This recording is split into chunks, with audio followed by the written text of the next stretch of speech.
Buenas noches. Seamos realistas, pidamos lo imposible. Marcus. Para nosotros, Centro de Estudios Estanislao Zuleta, siempre es un gusto inmenso contar con la presencia de ustedes en este evento que llamamos Conmemoremos, donde se busca recordar lo que ha sido constituyente de lo que somos, tanto en lo personal como en lo colectivo.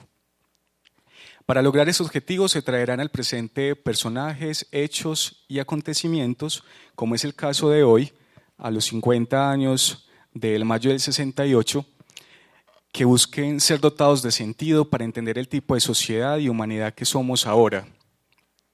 Hoy quienes participan de esta conversación son a mi derecha Santiago Alarcón, Juan David Gómez y Leandro Sánchez, miembros del Centro de Estudios Estanislao Zuleta.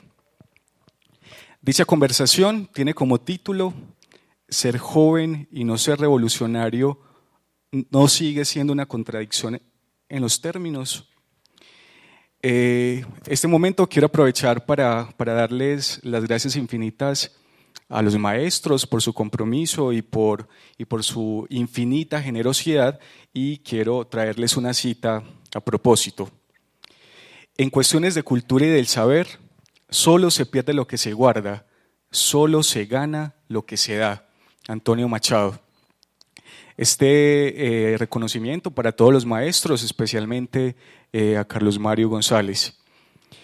Traer entonces los agradecimientos que siempre son indispensables a la Biblioteca Pública Piloto por disponernos tan amablemente de este espacio, al Centro de Estudios Estanislao Zuleta, quien es el organizador de este encuentro, a aylibros.com, a la librería Al Pie de la Letra, a aylibros.com, a otra parte, a la emisora de la Universidad Nacional y, por supuesto, a todos ustedes por su compañía y a quienes participan en la conversación. Muchas gracias. Bueno, muchas gracias, Andrés. Buenas tardes, buenas noches para todos. La sesión de hoy estamos limitados de asistencia, pero no por eso pues vamos a dejar de hacer el homenaje que para bien tenemos en esta ocasión del Mayo francés, o los 50 años de Mayo del 68. Como decía Andrés, pues nuestra intención es recordar un poco lo que fue aquel Mayo francés, traer a la memoria un acontecimiento que, para bien o para mal, a ojos de muchos, marcó la izquierda, partió la izquierda en dos. Hay un antes y un después de Mayo del 68, y eso es lo que queremos compartir con ustedes. Entonces, Leandro, Santiago y yo hemos preparado unos puntos, unos problemas cruciales sobre este acontecimiento de mayo, de este mayo francés, que no hay que decir pues que no se agota solamente en Francia, que si bien recibe su nombre por los acontecimientos de París de 1968, de mayo y de junio, pues no es una cuestión que se agote allí, que también tiene coletazos en Alemania, en toda Europa, en América Latina, principalmente en México, en Argentina, también en Colombia pues tenemos brotes de ese mayo del 68, y por eso consideramos que es un evento digno de ser recordado por el Centro de Estudios Estanislao Zuleta. Bien, ¿qué vamos a hacer entonces? Vamos a hablar de, como les decía, preparamos algunos puntos fundamentales o algunos problemas que queremos conversar con ustedes. Les voy a presentar un poco cuáles son esos problemas y luego vamos a pasar a hacer un breve contexto de qué fue ese mayo francés para discutir nosotros tres, pues en la medida de lo posible, los retos teóricos y prácticos que este acontecimiento nos trae.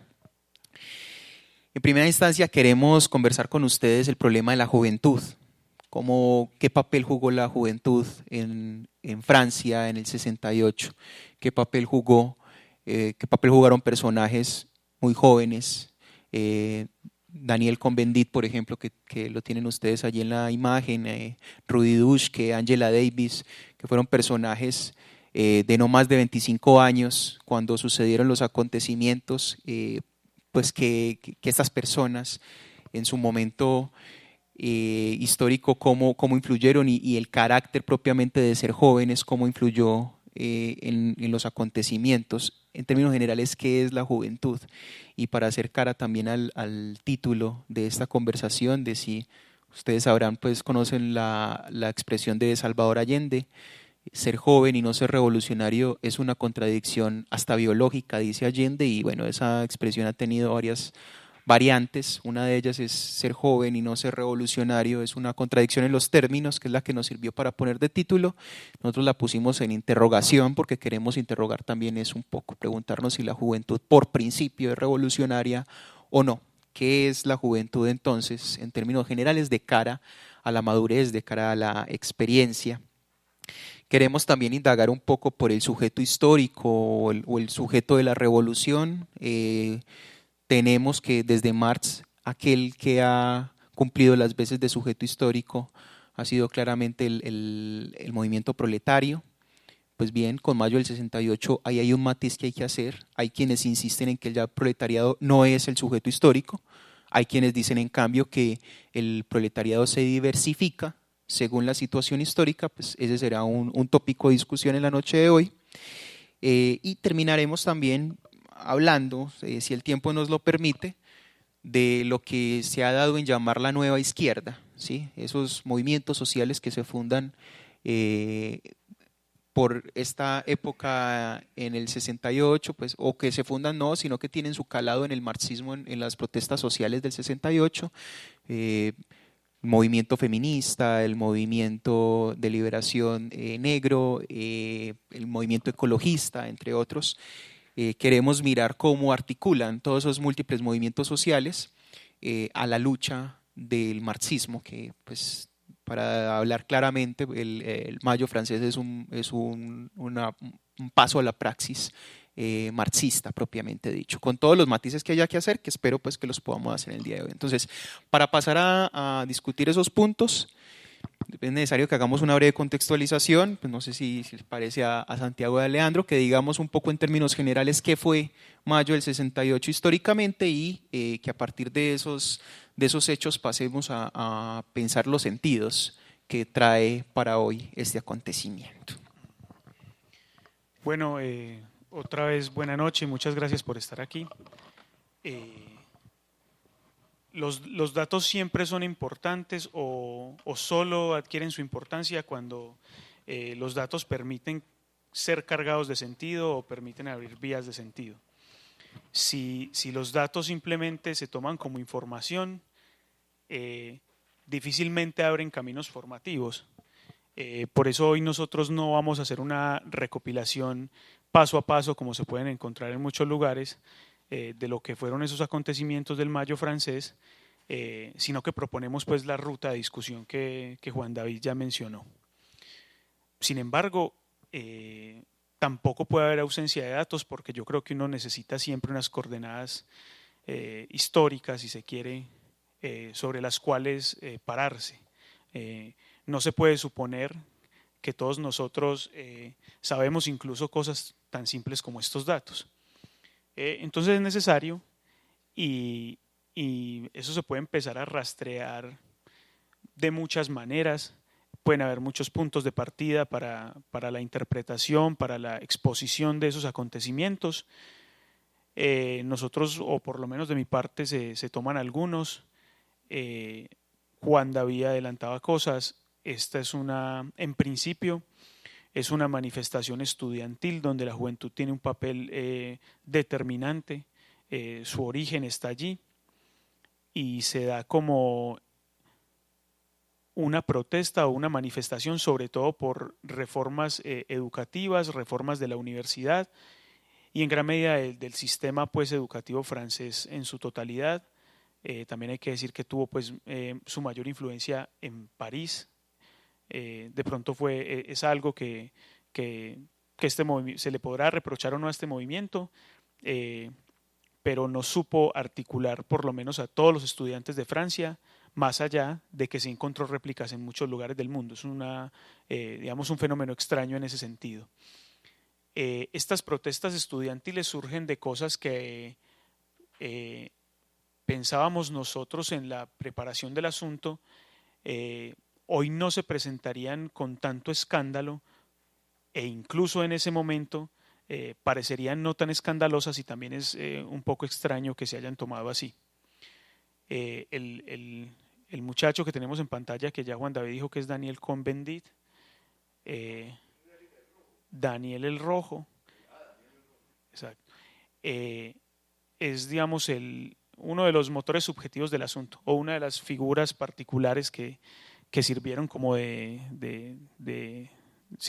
motor del movimiento. Daniel Cohn-Bendit es hijo de refugiados alemanes que huyen tras el nazismo, se instalan en Francia, soportan allí todo el periodo de la resistencia francesa, se instalan en París. Cohn-Bendit empieza a notar, es estudiante de sociología en una universidad que no es de las universidades principales de París, incluso está a las afueras de la ciudad, la Universidad de Nanterre. Cohn-Bendit empieza a replicar algo que sucedía en algunas universidades británicas, donde los estudiantes supieron, digamos, ganar terreno en algunas de sus reclamaciones con cosas como el acceso o la implementación, la instauración de dormitorios mixtos en las universidades. Para Francia esto fue escandaloso, y en principio entonces la protesta se dio por cosas como esta, y por lo que ya dije, como reformas muy amplias de la educación, sobre todo de la universidad. Y lo que empieza como una manifestación que la sociedad francesa y el Estado francés vio como el momento, decíamos en otro espacio, calenturiento de la juventud, de no soportar que autoritariamente se designara, se dividiera en los dormitorios de la universidad en dormitorios femeninos y dormitorios masculinos, con todo lo que suponía para una sociedad que en lo fáctico se presentaba como una sociedad abierta, donde incluso se tendría que promover ese tipo de libertades o ese tipo de no represiones en ese sentido. Empieza a tener lugar de una forma cualificada en la respuesta, primero, de los demás estudiantes parisinos, de liceos, de escuelas y también de las universidades. Y como dice un famoso historiador inglés británico, Eric Hobsbawm, empieza a tener también un espaldarazo de la opinión pública. Eso fue muy importante para ese movimiento.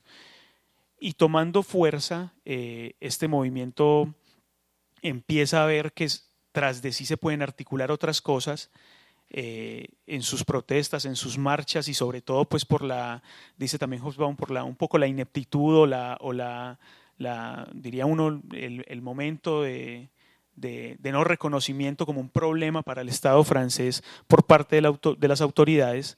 Un poco dejar al margen lo que suponía ser un problema grave y tomarlo como una cuestión muy superficial que en pocos días se podría disolver, hace que este movimiento tome fuerza, hace que este movimiento se reconozca aún más, y entonces la ineptitud de las fuerzas institucionales de Francia la dota de un reconocimiento que en principio no pudo haber tenido. Todo esto encuentra pues unos días de protesta muy fuertes entre el día 3 y 11 de mayo del 68, donde se presentan algunos enfrentamientos con fuerzas policiales y protestas masivas que coparon todo París, y que a lo mejor se hubiesen disuelto si no hubiesen tenido como soporte la adhesión de las centrales obreras y la adhesión de los trabajadores en lo que supuso la huelga general más grande de la historia de Europa, con alrededor de 10 millones de trabajadores en huelga general. Que se entienda, la cuestión de la huelga general era el paro absoluto de las actividades de los trabajadores, que hizo entonces que este movimiento se fortaleciera y que ya no fuera un tema menor para el Estado francés y para la administración política de Francia, que fuera visto con otros ojos y que de verdad alterara la vida normal de un país como Francia. Todo esto también se da en medio de acontecimientos extremadamente importantes a nivel mundial, se da en el contexto de en simultáneo lo que se supo llamar luego la Primavera de Praga, que era una reacción de los checos frente a la dictadura del Partido Único soviético en su territorio, que supuso el desprestigio o el sobredesprestigio ya de la famosa Unión Soviética y de las lógicas que allí se daban de acuerdo a esta estructura de partido único, porque era raro que la Unión Soviética en su proyecto supuestamente socialista y universal no supiese aceptar reclamaciones en la República Checa de libertad de prensa, de libertad de escritura, de libertad literaria, cosas que se mostraron como fundamentales allí y que lo que querían era abrir digamos, el panorama del socialismo aún más, y que la Unión Soviética no permitió pues, y reprimió con tanta brutalidad. Todos esos acontecimientos, las guerras de liberación en África, sobre todo pues, la que estaba vinculada fuertemente con Francia y la Argelia francesa, la colonización de Argelia, las fuerzas guerrilleras que allí estaban luchando por la independencia, también suponen todo este previo, pues suponen el terreno previo de llamar la atención sobre un Estado francés que ya perdía mucho crédito y era susceptible de cuestionamientos por todo lado. Todo esto pues aunado también a la guerra de Vietnam, a la revolución cubana, que jugó un papel muy importante acá, que mostraban ya que el mundo podía ser de otra manera, que entraban a señalar que las lógicas de dominación de una sociedad no eran eternas, lo que supuso también la revolución bolchevique, etcétera, etcétera, son, digamos, algunos de los factores sin los cuales no se puede entender lo que pasó allí. Entonces, como en ese contexto general surge este asunto y pues mostrará rápidamente también su ascenso y su fracaso en muy poco tiempo. Decir de entrada, es importante, que esto fue un intento revolucionario de los más poderosos también del siglo XX, pero que también mostró su fracaso tremendo con todo lo que pasó allí, con la respuesta, pues, digamos, muy estratégica del presidente francés de ese momento, de llamar a elecciones, Charles de Gaulle, de llamar a elecciones y rápidamente frenar cualquier efervescencia revolucionaria que pudiese quedar tras las protestas. Entonces, un poco este es el terreno y este primer punto que nosotros quisiéramos tocar sobre esos datos y sobre este terreno es el papel que jugó la juventud allí y por qué la juventud supo tener una relación muy importante con lo que vamos a tematizar también como revolución. ¿Por qué la posibilidad de la revolución revolucionaria estuvo fuertemente anclada y sobre las manos de los estudiantes que representan pues, la juventud, como lo vamos a desarrollar aquí? Muy buenas noches. Un poco para entrar ya en lo que propone Leandro y entender el significado de estos hechos de mayo del 68, hay un elemento ahí que es bien interesante ver y es cómo este movimiento estudiantil se encontró con algo que inicialmente no se había planteado, pero se lo encontraron y lo aprovecharon, y fue ese apoyo masivo de muchos franceses, especialmente de jóvenes obreros, de centrales sindicales, que inicialmente, después de un rechazo inicial que tuvo el Partido Comunista francés frente a esas expresiones de los jóvenes, esas manifestaciones que se estaban dando en las universidades, se estaban dando.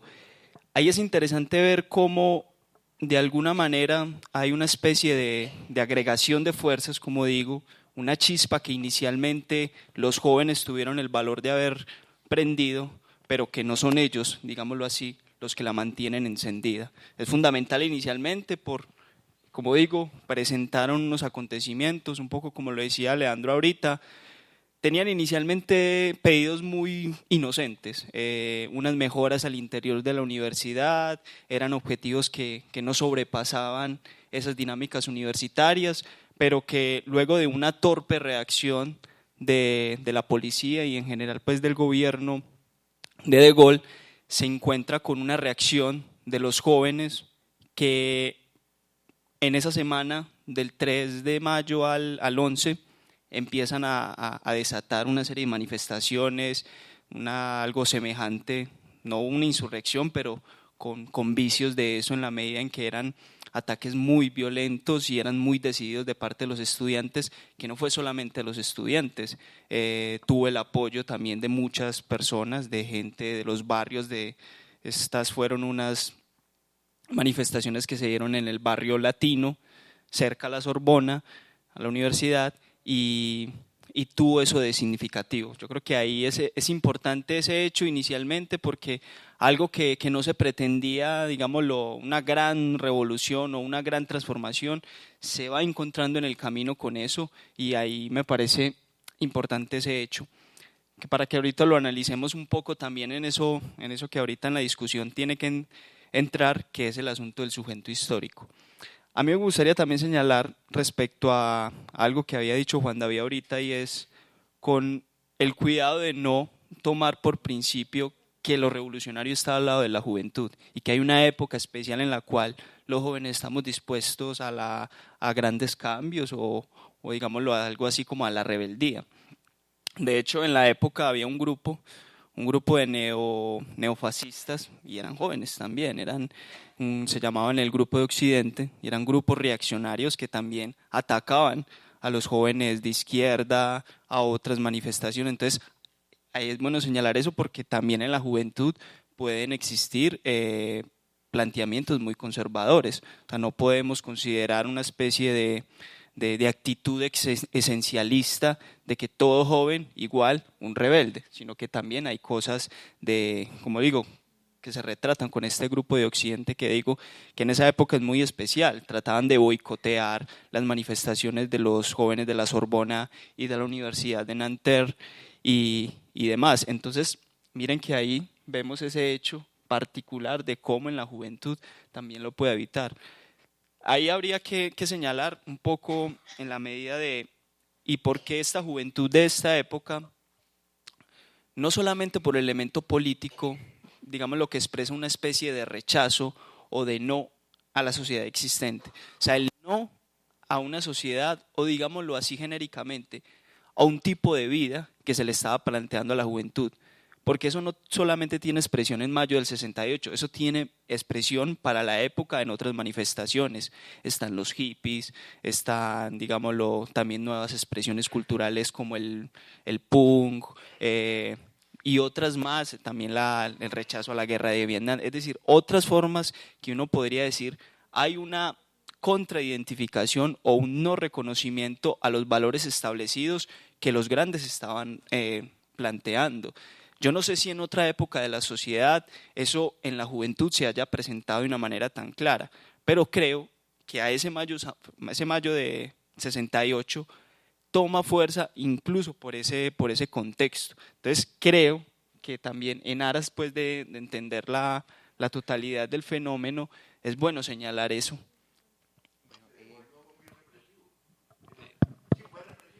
Bueno, allá llegaremos. ¿Cuál es, para que nos vamos aproximando a la situación, tomando parte pues, de lo que dice Leandro y lo que retoma Santiago, la situación de la juventud hay que tomarla con pinzas, ¿sí? Cuando preguntamos por el carácter revolucionario de la juventud, de entrada pues estamos haciendo una pregunta problematizadora, o sea, cualquier respuesta afirmativa o negativa de entrada es peligrosa, porque por el momento definamos la juventud en mediados del siglo pasado, bueno, en esa época en esa década de los 60 como un síntoma solamente, como un síntoma de que algo está pasando en la historia del siglo XX, no solamente de la izquierda, sino en la historia internacional del siglo XX. Bueno, Santiago decía, el movimiento hippie, el movimiento punk, pero no solamente eso, estamos en plena guerra de Vietnam, la protesta contra la brutalidad de la guerra de Vietnam. Bueno, Leandro hablaba también de la represiva de la Unión Soviética contra la República o contra Checoslovaquia, ¿sí? Estamos hablando, el Che Guevara lo matan el año anterior. Recuerden que nosotros hacíamos hace un año el homenaje a los 50 años de muerte del Che Guevara. Pues bien, el espíritu del Che Guevara está vivo en esta época. Incluso uno de los auditorios que los estudiantes de la Universidad de Nanterre reivindican para sus luchas lleva por título Che Guevara. acaba de ser asesinado Martin Luther King en Estados Unidos. O sea, son un mundo de hechos que uno pecaría de ingenuo si los analiza aisladamente. Uno tiene que decir, algo está pasando estructuralmente en la historia del siglo XX para que confluyan tantos fenómenos que, insisto, no son aislados. Y la juventud nos puede servir como el síntoma que nos revele algo que estructuralmente está sucediendo. Y digo síntoma porque es que ni siquiera la misma juventud era consciente de lo que sucedía. O sea, Leandro insistía, hay unas reivindicaciones porque los dormitorios sean mixtos, porque por una lucha pues, que en principio podría parecer superficial, o que en principio podían parecer reivindicaciones meramente burguesas, reivindicaciones meramente particulares, de que sea abierta o que haya o que esa censura mejora la sexualidad se reprima cada vez más, es decir, que haya una mayor apertura en términos de la sexualidad entre los jóvenes, eso representado por una lucha que parecería pequeño burguesa, una lucha que parecería muy particularista, como que haya unidad entre los dormitorios, pero cosa extraña sucede que en el devenir mismo de esa lucha, y por eso digo que los mismos jóvenes no eran conscientes de eso, en el devenir mismo de esa lucha se termina uniendo la clase obrera, y eso nos deja una huelga de más de 10 millones de personas. Y piensen ustedes que Francia es un país muy pequeño, o sea, Francia es la mitad de lo que es Colombia, creo yo, si no es que menos. Un país de esa dimensión que pueda reunir en una huelga a 10 millones de personas, de verdad que son palabras superlativas. Pero y bueno, entonces hay que decir, bueno, la juventud es el síntoma de eso, pero no significa de ninguna manera que estemos ya por las vías de la juventud ante la revolución. Y Santiago insiste, bueno, había grupos neonazis, había grupos fascistas, el grupo de Occidente es un claro ejemplo de eso. Ustedes tienen ahí pues, la imagen del atentado a Rudi Dutschke. Rudi Dutschke es un estudiante militante del movimiento estudiantil alemán, fundador de un movimiento cuasi guerrillero, ¿sí? en Alemania, en respuesta a un atentado que uno de estos jóvenes neonazis hace a un estudiante de tan solo 21, 22 años. Benno Ohnesorg es un estudiante de la Universidad de Frankfurt, es asesinado por un joven neonazi. Reivindica pues la idea de que una sociedad nacional socialista es la mejor forma de gobierno, reivindica a partir de los mismos valores que se supone están reivindicando los jóvenes, la espontaneidad, la inmediatez, etc. Y bueno, Rudi Dutschke es el intento por responder a esa ala de derecha que también representa a la juventud en su época, y Rudi Dutschke pues funda todo un movimiento social. Eso mismo que tenemos con Daniel Cohn-Bendit en Francia, lo tenemos en Alemania. El mismo Rudi Dutschke pues es objetivo militar en un momento dado, en el mismo 68, también atentan contra su vida. Él morirá 10 años después como secuela de este atentado. Él recibe unos tiros en la cabeza, no muere allí, pero él nunca se puede recuperar totalmente de esto. Como secuela del atentado, Dutschke sufre catalepsia constantemente, y en una ocasión pues tomando un baño se ahoga porque tiene un ataque de catalepsia, y bueno, en el mismo baño pues no encuentra auxilio. Pero a lo que voy es a esto. La juventud en sí misma no puede ser entendida como un momento de la vida que por sus mismas lógicas es transgresora. Es un momento complejo, ¿sí? Es un momento que nos señala una situación atípica de esa absoluta minoría que significa la niñez, esa incapacidad de servirse de sí mismo que significa la niñez. Nosotros en Occidente pues hemos hecho de los niños unos pequeños idiotas, aquellos que no opinan, que no tienen una palabra y que están totalmente asumidos en su mundo interno, y hemos asumido de otra manera, siguiendo una lógica también muy deficiente, que la madurez, que la adultez, que la vejez por sí misma es el terreno del pensamiento, el terreno de la razón, el terreno de la prudencia. Entonces asumimos que el maduro o que el adulto ya sabe porque es adulto, y asumimos que el niño, precisamente porque es niño, no sabe absolutamente nada. Entonces hemos asumido, y hay que decir pues que la juventud es un problema histórico. La juventud no es una cosa biológica, no existe la juventud en los animales, o sea, solamente los seres humanos somos propensos a eso que hemos llamado etapas, y es que pues hay que poner unas comillas a esa palabra etapa. Solamente los seres humanos somos propensos a esa etapa que hemos llamado juventud, y que como no es ni la minoría absoluta de la infancia, pero tampoco la pura serenidad y la pura cordura de la madurez, pues entonces es un espacio que oscila entre lo uno y lo otro, es un espacio de no saber, y que pues ese no saber puede reivindicar cualquier cosa. La juventud es una rareza. Y yo decía también en otro espacio, ya en los diálogos platónicos aparece la expresión de que los jóvenes no respetan. O sea, hace 2500 años ya nos estamos quejando de que los jóvenes no respetan a sus mayores, pues entonces uno dice, pues es una cosa de esta juventud o es una cosa de la juventud, por lo menos en Occidente, pues porque nada podríamos decir, al menos en principio, de que así suceda en otras culturas. Bien, entonces, este es el problema pues, con el que creo pues, que deberíamos iniciar a problematizar el asunto. ¿Qué es la juventud? ¿Qué es la juventud de cara a la experiencia? Esa expresión de que más sabe el diablo por viejo que por diablo, qué tan atinada es esa idea de que usted no sabe porque usted es joven, pero cuando usted crezca entenderá qué tan atinada es.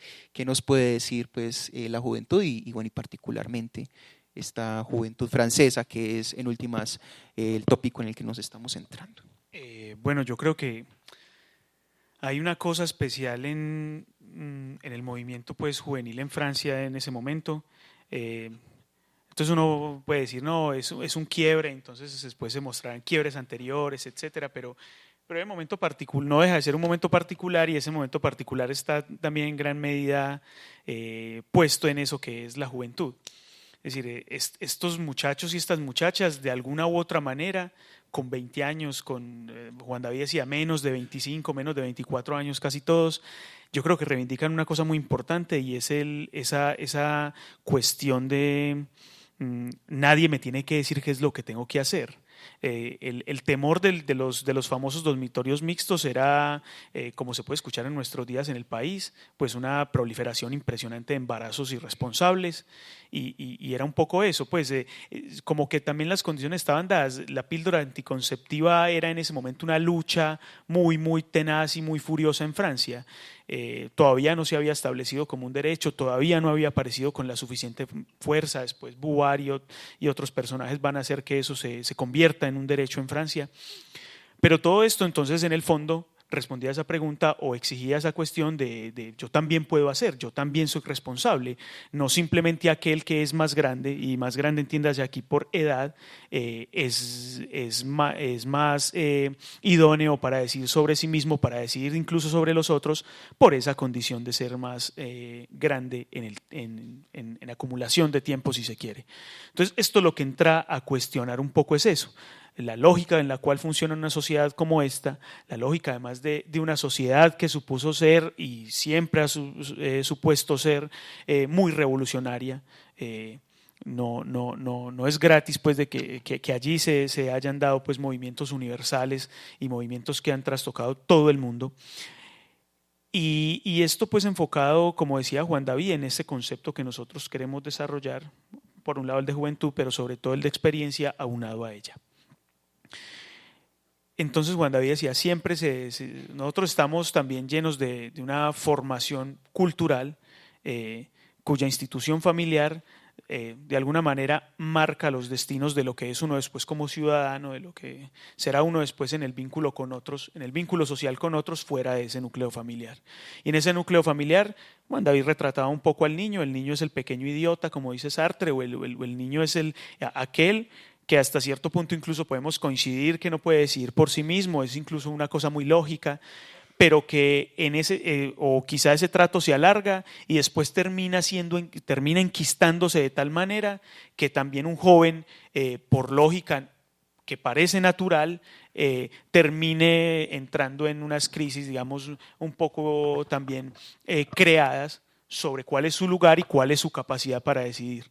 Entonces nosotros estamos también construidos en gran manera de esa forma, y este era el cuestionamiento principal acá. La juventud no es una etapa, no es un momento en el cual simplemente se tienen un montón de calenturas por muchas cosas, no es un momento en el que yo soy de izquierda porque sí, no es un momento en el que yo quiero contestar rebeldemente a todo.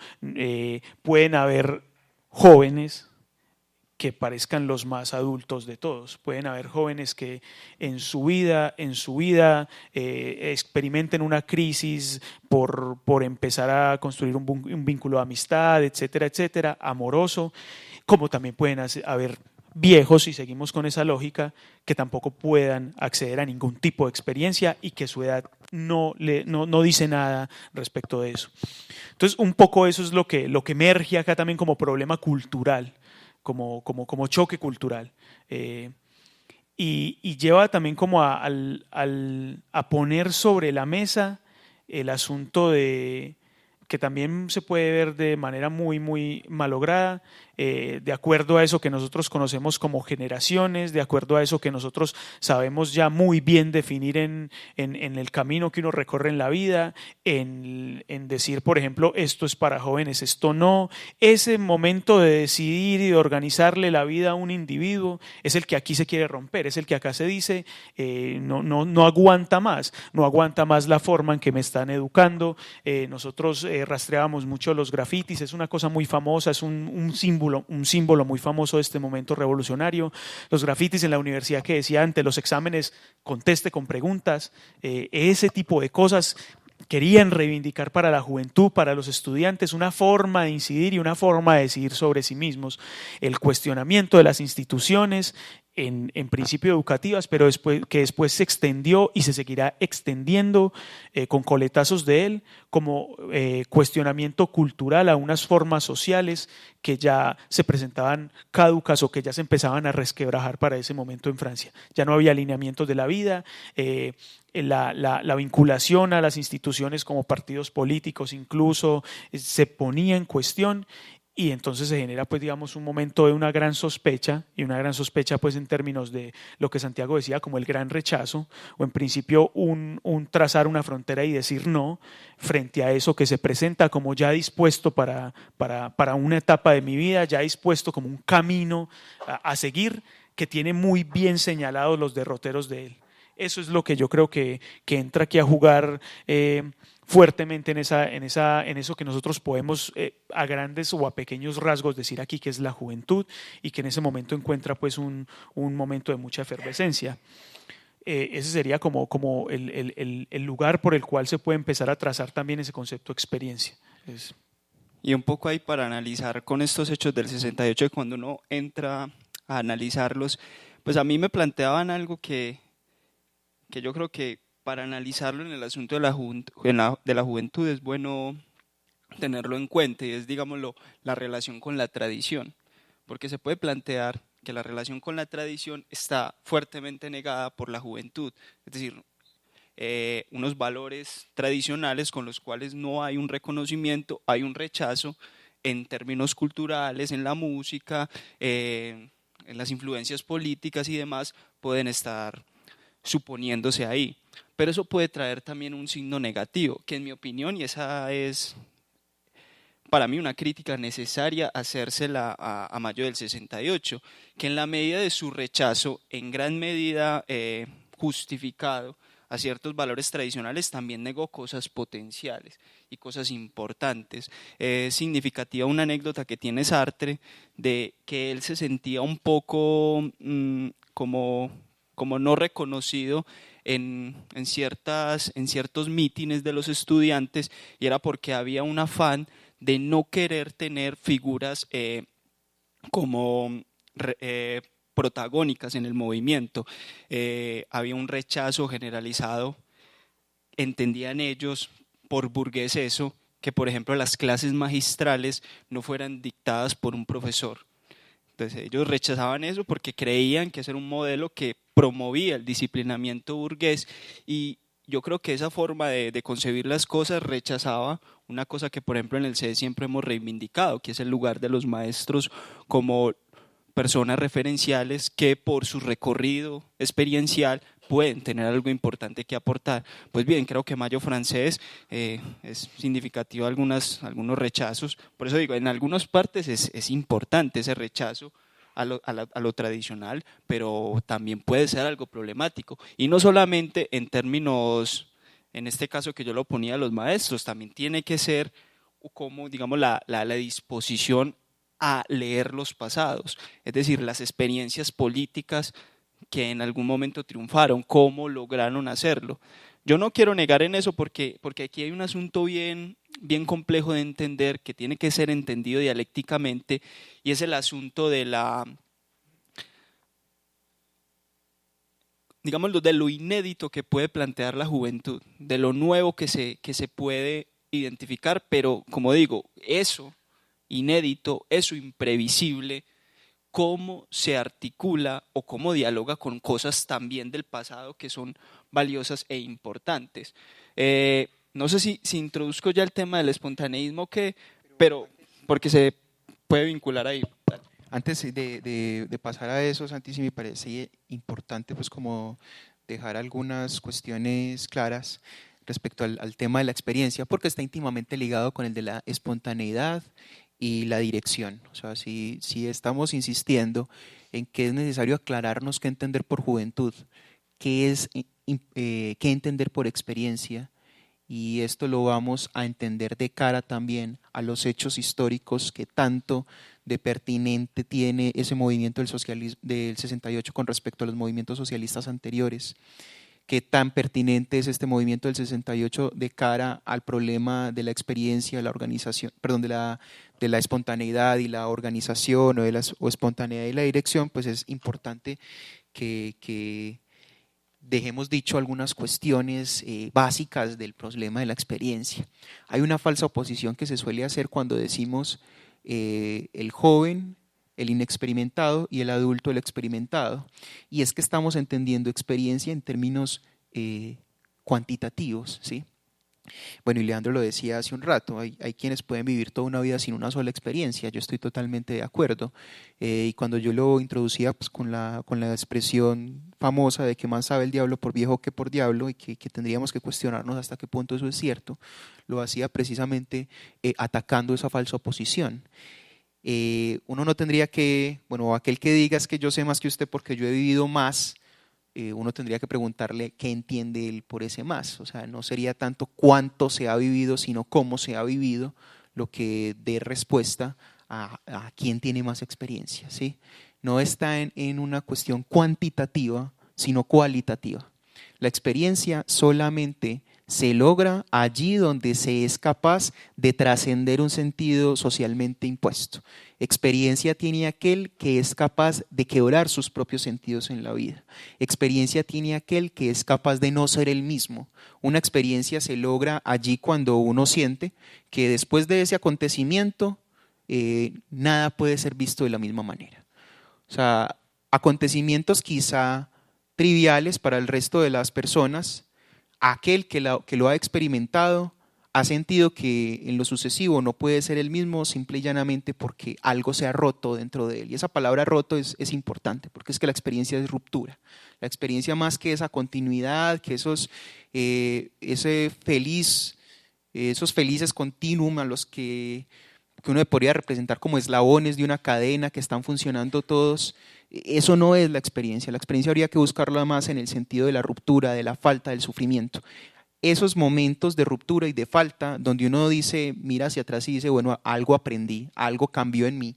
Ese tipo de situaciones son las que marcan la experiencia, y precisamente por eso es que hay quienes pueden vivir toda una vida sin tener una sola experiencia.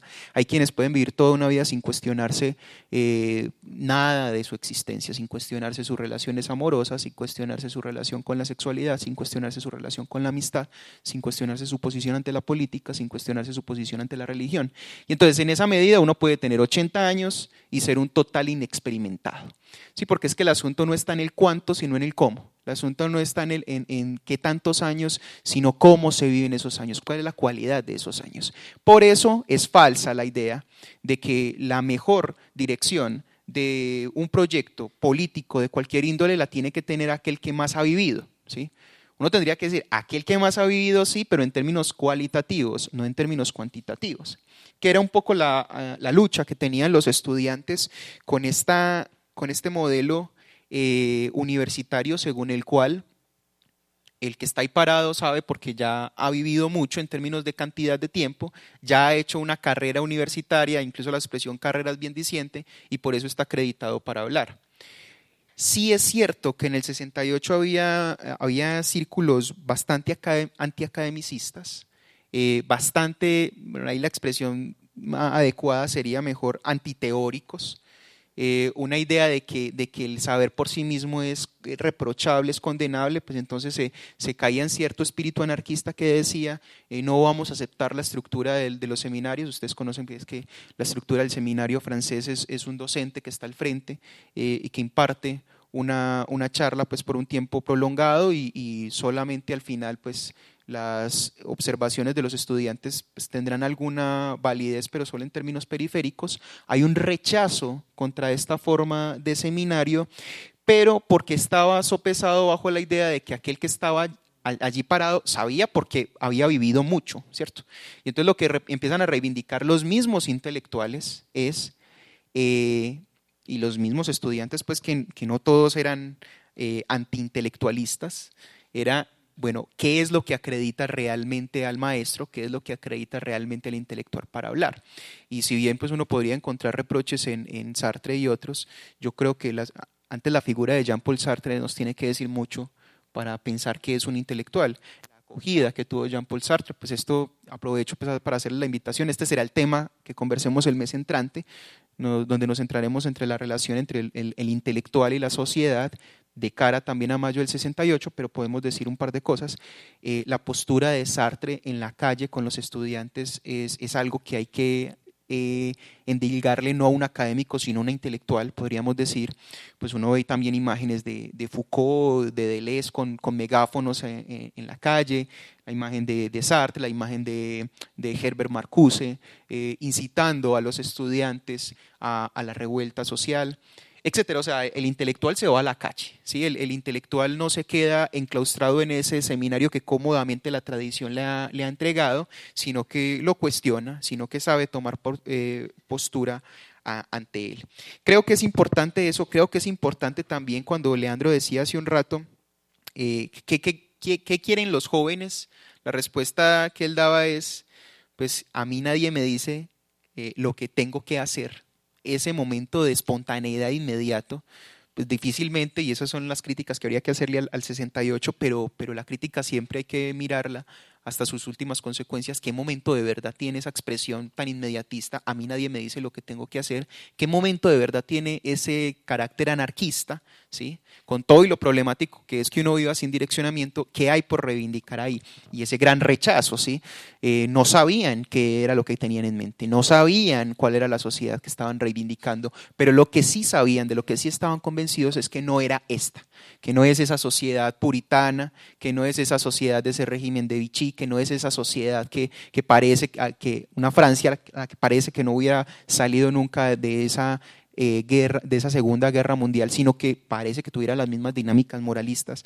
No sabían qué era lo que querían, pero sí sabían qué era lo que no querían. Ese es como el momento pues, que habría que reivindicar de la experiencia del 68.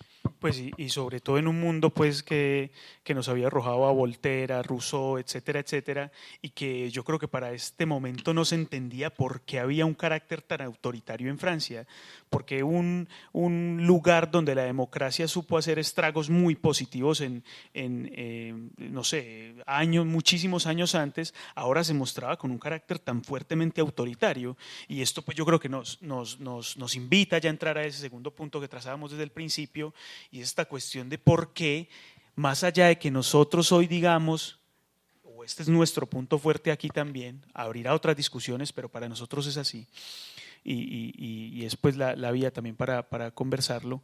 Este movimiento que supuso ser un movimiento con un carácter marxista, no podemos decir que no, tuvo en sí mismo el encuentro, el choque contradictorio con la autoridad del marxismo en Francia, que era el Partido Comunista Francés. Entonces aquí se perfila otra autoridad muy fuerte sobre la cual ya no se reviste por parte de los estudiantes, por parte de los jóvenes, incluso en gran medida quizá por parte de algunos sectores trabajadores, ningún tipo de autoridad. Ya suficientemente desprestigiada estaba la Unión Soviética y sobre todo con lo que habían hecho como ya dije, en Praga y en el 54 pues con la ocupación de Budapest, ya como que había un desprestigio tal que llamaba la atención sobre esas lógicas que se empezaban a cocinar dentro del Partido Comunista Francés. Bueno, hemos mencionado mucho a Sartre. Sartre es quizá en Francia de los primeros que empieza a ver cuáles son las lógicas de transformación de ese Partido Comunista y una vez sido o haber manifestado su adhesión a él, termina separándose y siendo un crítico muy fuerte de ese mismo modelo. Por autoritario, por represivo, etcétera, etcétera, por acomodado, por institucionalizado. No es lo mismo pues decir que simplemente era una institución, podría ser una institución con mucho prestigio, pero estaba lo suficientemente burocratizada como para que sobre ella no se posasen unos ojos muy críticos. Entonces todo eso hace que sea un momento muy extraño porque de cierta manera para el siglo XX era todo un acontecimiento que ningún partido o ningún movimiento llamado incluso marxista-leninista estuviese liderando pues este movimiento en Francia. Y más allá de que no lo estuviese encabezando, se presentase como un factor de ambigüedad tremendo frente al apoyo a ese movimiento, que haya creído en la misma línea incluso del gobierno francés de ese momento, que esos estudiantes que estaban en la calle no merecían un apoyo de entrada porque todavía no suponían ser ningún germen revolucionario ni siquiera.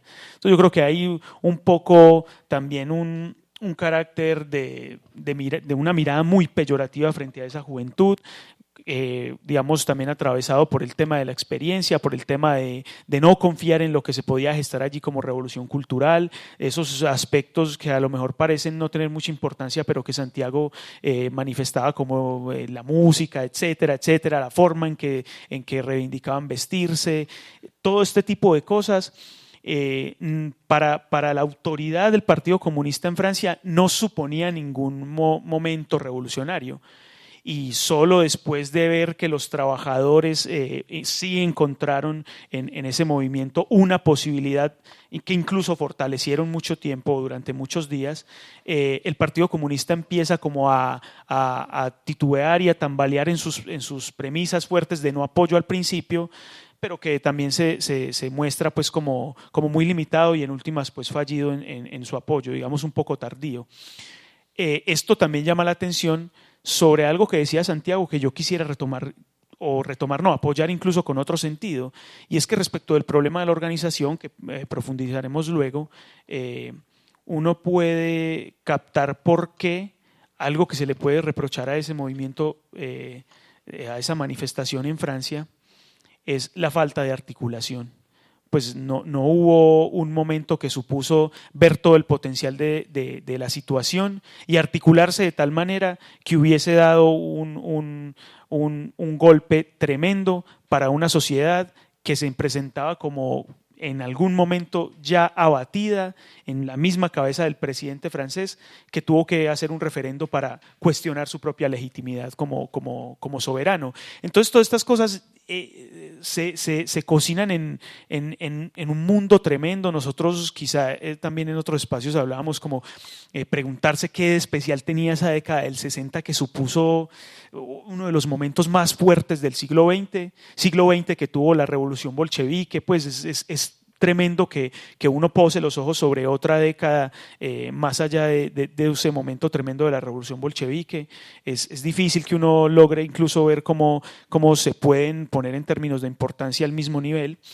y el cuestionamiento entonces a lo que representaba la institucionalidad del Partido Comunista, que se convertía en todo lo que puede tener de magro un partido político cuando empieza a minarse de acuerdo a su extrema burocratización, de acuerdo al sentir y al decidir que sus motivaciones, sus acciones tienen que pasar por el tamiz institucional, por el tamiz de la lucha parlamentaria, que tampoco es que se rechace de entrada, y esto era otra cosa también que con la juventud habría que cuestionar, pero que para ese momento exigía ser cuestionada. Era la misma cosa de decir como la institucionalidad en Francia ha funcionado, como ha permitido que conviva el Partido Comunista, que convivan partidos socialdemócratas, que convivan incluso partidos de derecha, y convivan en, digamos, una coexistencia muy pacífica o relativamente pacífica. Entonces no se cuestionara simplemente por eso, y los estudiantes lo que hacen es hacerlo. Nunca hubo un llamado de entrada al Partido Comunista, sino que el llamado fue a los obreros, o sus ojos fueron a los obreros, su invitación fue a que los obreros salieran a la calle, a que pararan en las fábricas, entendiendo, y ese será otro de los puntos también, que el sujeto revolucionario estaba lo suficientemente difuso para que se instalara o del lado de la juventud o del lado de los trabajadores o incluso del lado de los grandes dirigentes del Partido Comunista. Entonces es un momento muy extraño que llama la atención también en términos políticos sobre la organización misma de ese país. Es es que yo creo, un poco aquí jugando con los términos que ahorita proponía Juan David, de que lo que marca la experiencia de la ruptura, de lo que marca la experiencia es ese momento de crisis frente al cual hay una manera de responder con sentido frente a esa experiencia. Uno podría decir lo siguiente, y es: lo que planteó esa juventud en ese momento fue una fuerte interpelación a la mismísima izquierda. O sea, el crédito de los estudiantes es haber propiciado un movimiento que la izquierda no fue capaz de desatar. ¿Qué de verdad hay allí? ¿Qué de verdad hay en ese planteamiento? Un partido rígido, organizado, unos precedentes de un mundo que se partía en dos entre capitalismo o más bien entre gobiernos liberales capitalistas y los otros que por lo menos ideológicamente era eso de que se planteaba con el socialismo real, que eran los comunistas, pero eran los estudiantes que no tenían esos valores ideológicos digámoslo, comunistas, los que logran animar toda una lucha revolucionaria. ¿Qué está planteando eso ahí? Está planteando de alguna manera una gran incapacidad que en ese momento la izquierda francesa, y no solo la izquierda francesa, sino la izquierda en gran parte del mundo, en especial en Europa que dominaba, estaba ya empezando a tener una especie de divorcio con las masas. Era incapaz de motivar a esa revolución. Hay una ironía que tiene Alain Touraine hablando de los sucesos de Mayo francés, y es que el fracaso del Partido Comunista en Francia no fue el fracaso de un partido revolucionario, fue su fracaso como partido reformista. Eso es un insulto tremendo. O sea, ni siquiera fueron capaces de ser reformistas en ese momento. O sea, fueron tan pusilánimes que el logro de Gaulle en Francia fue en parte a su gran incapacidad, a su miopía para entender lo que, claro, era espontáneo, pero aquí hay que empezar a dialectizar lo espontáneo. Rusia en 1917 presenta elementos espontáneos que no se podrían agarrar a un esquema ya establecido de interpretación de la revolución. Venían los marxistas, los mencheviques, que decían, es que el campesinado se tiene que anexar a los obreros y es el proletariado los que tienen que dirigir la revolución. Luego entonces, como no tenemos capitalismo, como todavía no se ha formado la clase obrera, luego entonces propiciemos que primero se dé el capitalismo y ya luego ahí sí hacemos la revolución. Pues resulta que en ese momento particular, si esa lectura teórica se imponía sobre los acontecimientos espontáneos que se estaban presentando, pues se desaprovecha de un momento revolucionario. Y ahí es donde entran los bolcheviques. Estoy tomando esto como ejemplo para luego volver a lo de Francia, pero en ese momento particular hay un elemento de lo espontáneo. Los campesinos en los campesinos ideológicamente eran populistas, anarquistas, no había una adhesión como tal, y eso era todo problemático, claro, pero ¿qué era el hecho verdadero? Pues que le estaban poniendo palos en la rueda al zarismo. que se estaban revelando. Entonces era una potencialidad que había que leer teóricamente y políticamente. Y ahí es donde entra Lenin. Entonces la virtud del como político no es no al espontaneísmo, no, venga a ver qué hay ahí de importante políticamente y lo anexamos. Pues estos comunistas de Francia, que de comunistas tendrían el nombre porque pareciera que no hayan leído el pasado, en este caso de los soviéticos, no leyeron que en ese momento los estudiantes estaban planteando algo importante. Hay algo bellísimo en el Mayo francés, y es el convencimiento que tienen los obreros frente a los estudiantes, que se da en el mismo momento de los acontecimientos revolucionarios, es decir, esas manifestaciones que se daban en el barrio latino. Dicen algunos autores, fue en el momento mismo del combate. O sea, había una especie de escepticismo de los obreros frente a los estudiantes. De hecho, dicen que muchas veces cuando estudiantes iban a las fábricas a hablarles los obreros no los recibían de buena gana. Porque pues estos hijos de papi, ¿a qué van a venir acá? Estos no tienen identidad de clase con nosotros, estos no son obreros, estos son pequeños burgueses que tienen unas empatías efímeras con la revolución, pero no nos vienen a apoyar como tal. Entonces había una especie de desconfianza como tal frente a eso, pero cuando en los acontecimientos de esa semana, la semana rabiosa del 3 al 11 de mayo, hay ese apoyo decidido, hay ese combate, la persuasión que tienen los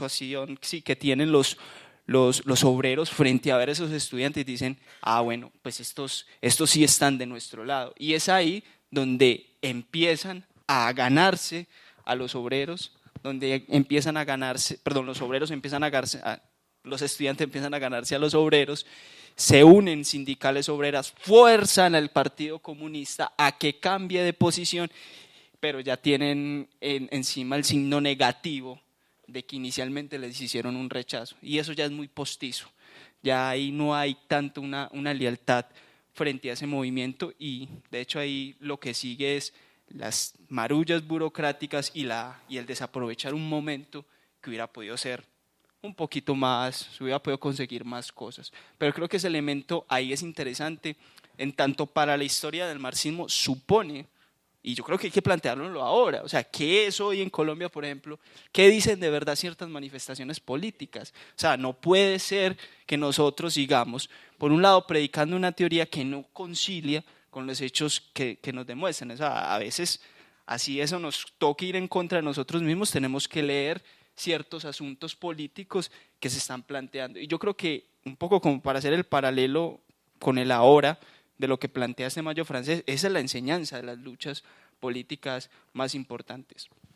Sí, antes de que Juan David seguramente tiene muchas ganas de hablar, es muy precioso pues y también sabe escuchar.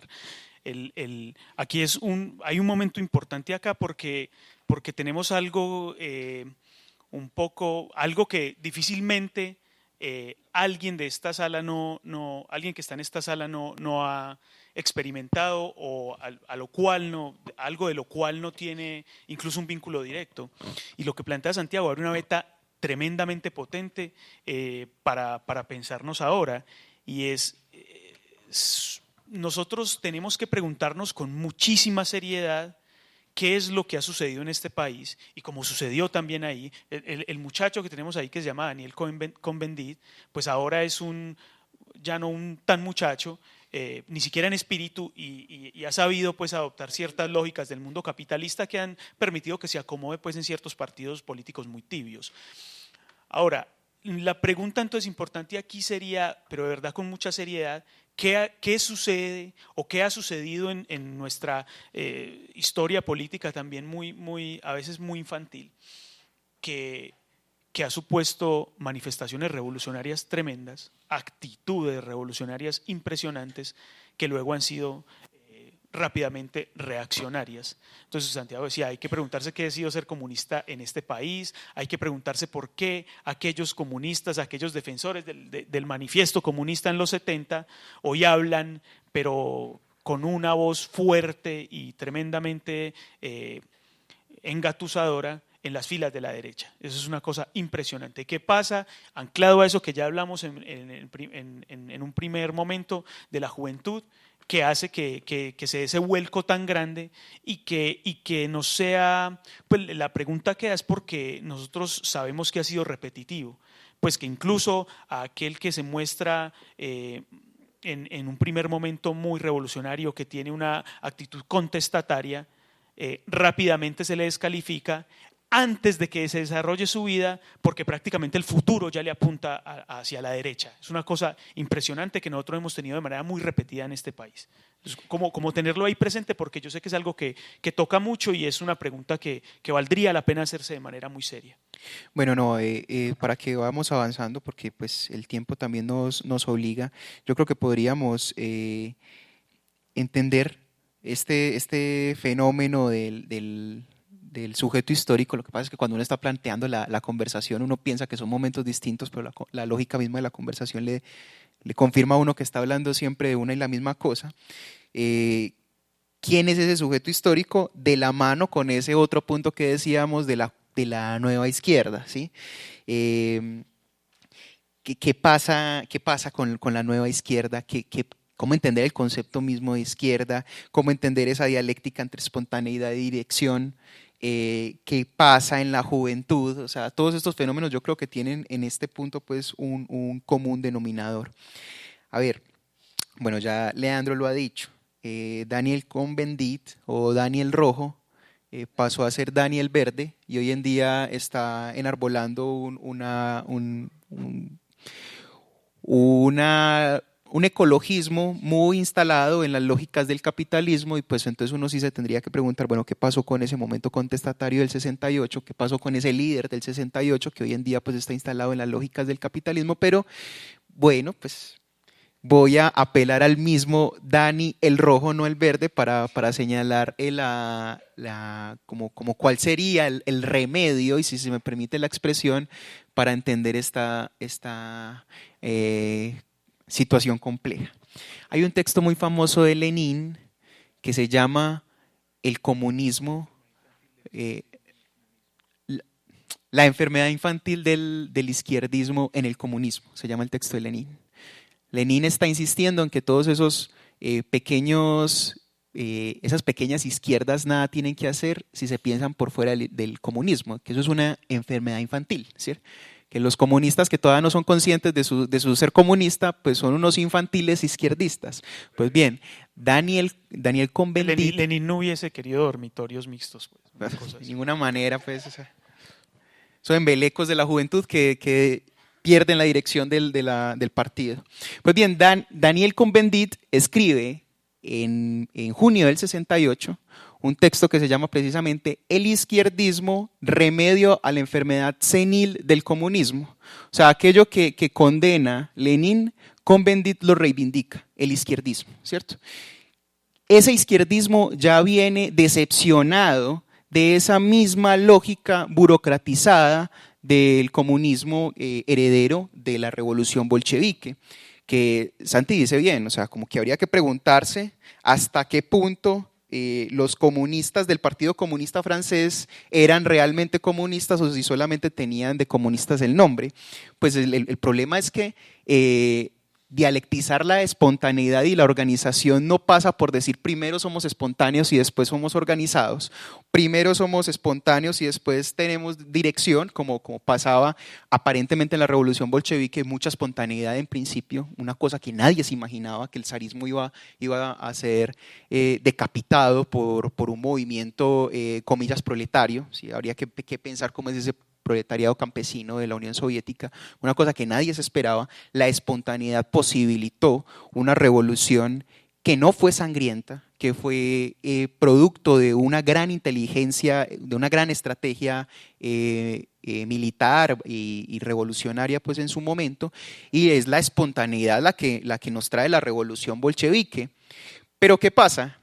Una falsa dialectización es, bueno, entonces para dialectizar la espontaneidad y la organización, pues primero seamos espontáneos y después organizados. ¿Y qué es lo que termina sucediendo en la Unión Soviética? Y era lo que hablábamos también el año pasado en el homenaje a los 100 años de la Revolución Bolchevique, es que la herencia de la Revolución Soviética fue un paulatino anquilosamiento, una esclerosis paulatina de esa espontaneidad, y lo que teníamos es una gran estructura monolítica que decidía hasta en lo más particular, hasta en lo más personal de la vida de los individuos, que no podía moverse un dedo sin que toda la estructura se diera cuenta. O sea, incluso estaba burocratizada incluso para el mismo Stalin. No es verdad eso de que Stalin tenía total autonomía de hacer lo que se le diera en gana porque era el dictador de la Unión Soviética. Eso es una mala lectura del fenómeno. El mismo Stalin era víctima de la burocracia de la Unión Soviética. Hay quienes dicen que Stalin es la primera víctima del stalinismo, precisamente por esa lógica anquilosada de pensar la revolución. Pues bien, ¿qué pasa con el Partido Comunista Francés? No es que de comunistas tengan solamente el nombre, habría que decir, eran comunistas porque ser comunista en aquella época era seguir los direccionamientos de la Unión Soviética. Entonces, en ese sentido, no son comunistas en el sentido en que sigan lo inaugurado por la revolución bolchevique, sino que son comunistas en el sentido en que siguen las directrices del Partido Comunista Internacional, o de lo que diga pues, la Unión Soviética. Eso entonces nos dice, bueno, la izquierda es esto. La izquierda es necesariamente ese golem monolítico que no puede transformarse en otra cosa. ¿Qué es la izquierda? ¿Cómo podemos pensar la izquierda? Pues ven, Daniel Cohn-Bendit nos dice, el izquierdismo es la solución a esa enfermedad senil del comunismo, que es esa estructura monolítica. Entonces se reivindica otra vez la espontaneidad. O sea, hay que dialectizar la espontaneidad, y la organización no es de ser primero lo uno y después lo otro. Hay que lograr el reino de la libertad en el reino de la necesidad, como dice Marx en El Capital en alguna parte. Hay que integrar la espontaneidad en la organización misma. Sin esos momentos juntos, sin una lucha revolucionaria que sea capaz de darle su momento a la particularidad, a la individualidad, a la subjetividad, a la par que proyecta, a la par que planifica económicamente. Sin esas dos cuestiones, pues no podemos tener revoluciones, que al fin y al cabo queremos una revolución es porque queremos una subjetividad más lograda, no porque queremos una subjetividad mal lograda. Entonces, esta es la lucha pues, que tratan de sacar a flote los estudiantes del 68, por eso yo decía al principio es un síntoma, esta juventud no sabía qué quería, ellos manifestaban algo que manifestaba el siglo XX mismo, por ellos se tramitaba, por su sensibilidad se tramitaba una enfermedad del siglo XX como tal, y pues bueno, busquemos en el izquierdismo esa nueva izquierda, esa forma lograda de pensar nueva, de volver a los fundamentos de la revolución. Pues busquemos qué posturas, pues quién se nos puede dar ahí.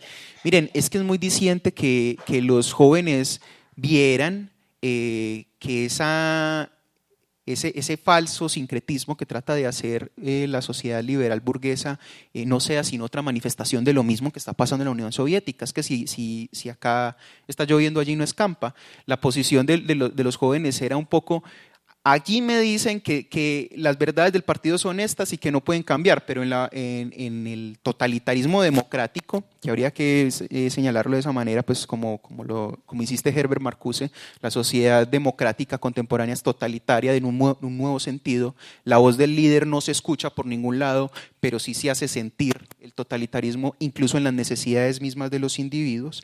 Esa sociedad represiva que me dice, no, es que cualquier cosa es válida, todo el mundo tiene derecho a hablar, y dice Daniel Cohn-Bendit, pues ¿cómo así? Entonces si alguien trata de reivindicar el derecho de enarbolar las ideas del nacionalsocialismo, yo lo tengo que dejar porque es que la estructura me dice que es que nosotros somos democráticos. Hay un ensayo también del 68 de Herbert Marcuse que se llama Tolerancia Represiva, donde Marcuse denuncia, o sea, también esos valores supuestamente liberales, pluralistas de la sociedad burguesa son totalitarios, son represivos, porque es que entonces si yo digo que cualquiera tiene derecho a hablar, entonces el más bárbaro de los bárbaros está en el mismo nivel de aquel que ha hecho un trabajo concienzudo por pensar la libertad, por pensar la justicia, por pensar la equidad. Entonces, ¿hasta dónde vamos a aceptar el hecho de que es la pura organización, sea del bloque oriental, sea del bloque occidental, lo que tiene que regular nuestra existencia? Y una y otra vez lo que están reivindicando esta nueva izquierda, que es la expresión que aparece y habría que anotar con mayúscula, esta nueva izquierda está reivindicando la posibilidad de pensar otros mundos posibles, ya no solamente otro mundo. De todas maneras, ahí habría un poco para ponerle complejidad al asunto, y es, claro, ahora tenemos la comodidad, comillas, del presente para ver el pasado y decir y cuestionar la Unión Soviética, cuestionar las adhesiones de muchos intelectuales o muchas posiciones de partidos comunistas, en este caso el francés, que yo creo que se merecen mucho esa crítica. Pero a mí en particular, en términos de un análisis histórico, me gusta situarme tal, digámoslo, análogamente, frente a como si uno estuviera viviendo esa situación, hacerle una crítica al comunismo, o por lo menos en los intelectuales de izquierda. Ahorita Leandro nombraba a Erich Hobsbawm, y él planteaba lo difícil que era en ese momento tener una ruptura con el Partido Comunista. ¿Y por qué? Por situaciones políticas del presente. Habrá que matizar, no es lo mismo el marxismo soviético en el 30, por ejemplo, con Stalin, a lo que fue con Khrushchev o a lo que fue con Brezhnev. Y si hay líneas de continuidad, pues hay que identificarlas. Yo creo que Juan David señala una que es precisamente esa de la burocratización, pero ¿por qué digo que es bueno señalar también las diferencias y no entenderla como un bloque que se mantuvo en el tiempo? ¿Por qué? Porque, por ejemplo, en los 30 había una situación muy particular con el fascismo, y Erich Hobsbawm dice, muchos intelectuales, ¿qué hicieron? Hicieron una especie de cálculo político, dijeron, sí, nos tenemos que tragar muchos sapos del Partido Comunista. ¿Por qué? Porque es que tenemos ese demonio ahí enfrente. Entonces era una situación muy embarazosa, porque sabían de la represión, porque sabían de los gulag, porque sabían de muchas otras situaciones, y de cierta manera tenían que lidiar con ese asunto por oponérsele al fascismo. Yo no digo que haya que justificarlos, sino que en términos de comprensión histórica eso se tiene que sopesar también. Y otro cuento cantaría en la Guerra Fría con Nikita, no, sobre todo con Brezhnev, porque Khrushchev casi no tuvo tiempo para dirigir. Eso en términos de entender que, aunque yo creo que pero esto es como la matemática, o sea, el problema no es llegar al resultado, sino entender el proceso. Yo entiendo y yo estoy de acuerdo con la idea de que el Partido Comunista la Unión Soviética iba cada vez más hacia un capitalismo disfrazado de banderas rojas y abiertamente. Y eso hay que diferenciarlo en ciertas épocas, pero entender el proceso político que lo llevó a eso, creo que lo hace a uno, creo que enriquece la situación. Y para señalar una cosa, respecto, ya que estamos hablando del sujeto histórico de la revolución, para ponerlo en diálogo también con estos asuntos del Mayo francés, incluso que tiene que ver con el asunto del espontaneísmo y la dirección consciente, y hay que diferenciar una cosa, que yo la he entendido con Marx de manera muy clara. Una cosa es diferenciar lo revolucionario en la toma del poder o de cómo se llega al poder. Pueden haber momentos revolucionarios en cómo se llega al poder. Hay que diferenciar eso de la transformación revolucionaria de la sociedad. Y hay una cosa ahí radical, al marxismo le interesa lo segundo. A veces lo uno implica lo otro, pero es que se puede llegar al poder y volverse conservador, que efectivamente fue el proceso de la Unión Soviética. O sea, puede haber una manera, y eso es lo que plantearon estos muchachos en mayo, una cosa inédita. Es que no hay acontecimiento revolucionario que plantee algo inédito. Nadie puede predecir una revolución, nadie puede decir en tal época va a haber una revolución. Por eso lo espontáneo tiene que leerse y tiene que entenderse, porque no hay una mente brillante que tenga la historia en la cabeza que diga dentro de 2 años va a haber una crisis económica, luego entonces hay que preparar a los partidos para esa época que va a haber. Eso es absurdo, eso la historia lo ha refutado 1 y 1000 veces. Por ese elemento impredecible de la historia, o sea, ser político es muy duro, pues, pero político en el sentido pues, emancipatorio y de transformación de la sociedad, porque hay otros pues, que no tienen nada de admirable. Pero volviendo a este asunto, por eso es difícil, porque hay que conjugar lo inédito teóricamente, lo que no está escrito en ninguna parte, tener la capacidad de leerlo y ponerlo a dialogar con esos análisis estructurales que se tienen. De nada nos sirve saber que el capitalismo es el problema cuando nosotros no somos capaces de identificar las potencialidades políticas que lo pueden combatir. Podemos tener el capital en la cabeza, pero si no tenemos la habilidad en ciertos momentos de poner a dialogar esos análisis con lo que nos presenta la sociedad, vamos a caer en la impotencia siempre y daremos muy buenas conversaciones y conferencias, que es importante hacerlo por el combate ideológico, pero el capitalismo seguirá instaurado. Entonces creo que en esto que decía, que cuando lo que importa es esa transformación revolucionaria de la sociedad, con ese asunto inédito de la historia, hay relecturas, y yo creo que ahí yo diría que también está el valor político de este Mayo francés. Sí, bueno, ya como han podido ver, pues hemos abordado varias cosas. Queda entonces, digámoslo así, la pregunta de qué deja el Mayo francés o qué es lo que se empieza a gestar ahí después de ese movimiento que no supo encontrar articulación, que no supo encontrar el factor leninista en Francia en esas jornadas. Y cuando digo factor leninista es de verdad, no supo encontrar, Lenin no supo encontrar la organización de sus luchas. Los obreros o algunas sindicales, algunas centrales obreras pues sindicalizadas transaron con el gobierno francés por unas reformas, se diluyó rápidamente el asunto y paulatinamente luego se dio pues la reestructuración del modelo liberal en Francia, que pues hoy todavía sigue haciendo estragos allá y que cada vez parece con más matices derechosos. El asunto entonces de qué es lo que deja el Mayo francés es un poco ese último punto que nosotros queremos proponer hoy, y es qué pasa con eso que quedó desmembrado y que después supo fortalecerse en luchas feministas, en el ecologismo, en luchas antirracistas y de otro tipo, pues. Eso que deja el Mayo francés, que incluso ya estaba gestándose antes de él, pero que no supo tener un lugar preponderante o un lugar poderoso en esa situación, es lo que Juan David pues ya ha dicho que uno puede catalogar o mencionar bajo el espectro de lo que allí se bautizó como Nueva Izquierda.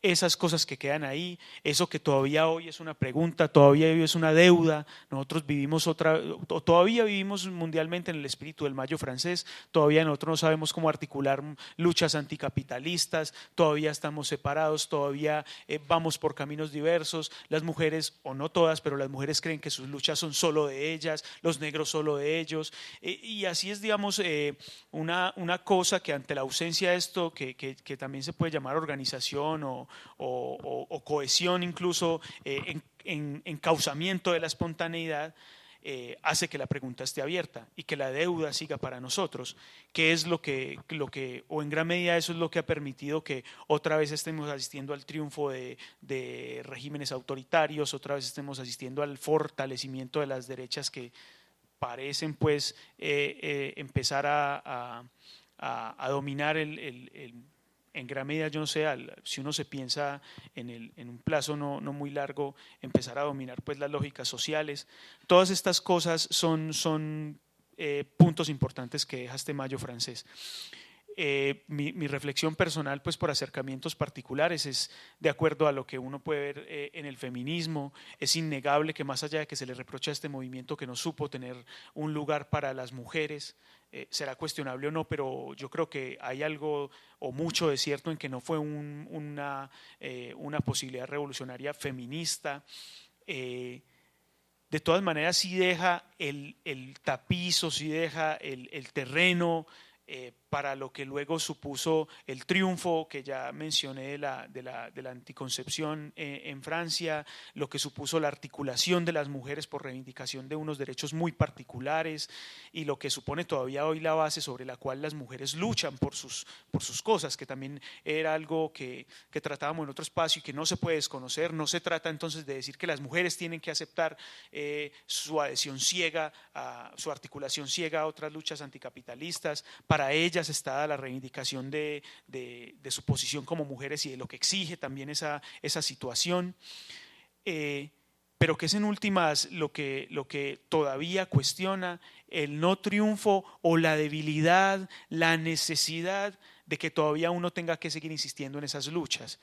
Puede ser que también se haya instalado cierto espíritu de comodidad en la misma lucha, pueden ser muchas cosas, pero creo que es lo que llama la atención sobre todavía la transformación, la metamorfosis o el viraje que se repite una y otra vez de estos movimientos revolucionarios que terminan siendo reaccionarios aún sin saberlo, que ya también sería pues unas preguntas sobre las cuales el psicoanálisis nos daría muchas pistas para indagar. Entonces, ese asunto particularmente, pues ya lo dije, en el feminismo, del ecologismo pues queda mucho por decir, es una lucha muy potente, hay muchas vetas de trabajo ahí, hay muchas vetas revolucionarias allí, pero yo creo que siguen estando aún muy dispersas, y la exigencia pues de una sociedad que se quiera cualificar y pueda encontrar en la resolución de sus conflictos o en la tramitación de sus conflictos formas diferentes a las que históricamente hemos tenido, sobre todo en este país, tiene que hacerse esa pregunta. Es imposible eludir esa pregunta, y entonces otra vez nosotros tenemos que estar de cara a eso que supone ser muy espontáneos y saber encauzar o saber organizar esa espontaneidad, que no exige una subordinación, no hay una fórmula para eso, pero que allí donde aparezca la grieta revolucionaria hay que estar atento a lo que sucede con eso, hay que estar atento y no encontrar en puntos separados la posibilidad y el agotamiento de toda la lucha. Eso es como lo que en mi concepción deja una experiencia como esta, que más allá de su fracaso uno podría decir que también tiene su triunfo, y su triunfo es que se hayan abierto muchas posibilidades de discusión y muchas posibilidades de reivindicación de otras luchas. Bueno, pues nos toca cortar porque tenemos que dar tiempo, así sea para una o dos preguntas al final. Bueno, son muchos los temas que nos quedan en punta. Quisimos ir un poco más detenidamente sobre estos movimientos, el ecologismo, el feminismo. Bueno, Leandro ya señalaba algunos puntos, pero qué significaba pues la píldora anticonceptiva para la época, o qué significaba algo como pues incluso algo tan cotidiano como el uso de la minifalda en la década de los 60 resultaba pues revolucionario en este contexto. Pero bueno, son muchos elementos que todavía nos quedan en boga, pues se nos formulan como la promesa para que el mes entrante retomemos algunos puntos acá y los encaucemos a partir de la pregunta por la relación de la intelectualidad con las luchas sociales, y bueno, invitarlos también a que nos acompañen el próximo mes donde estaremos tematizando precisamente este punto. Les agradecemos mucho, y si alguien tiene de pronto preguntas, también muchas gracias por eso.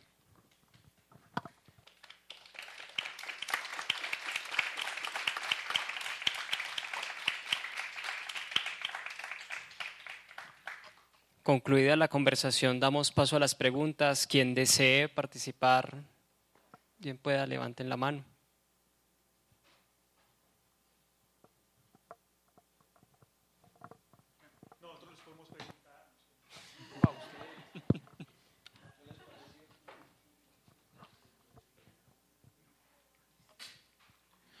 Bueno, no. Bueno, por allí tenemos una. ¿Dónde?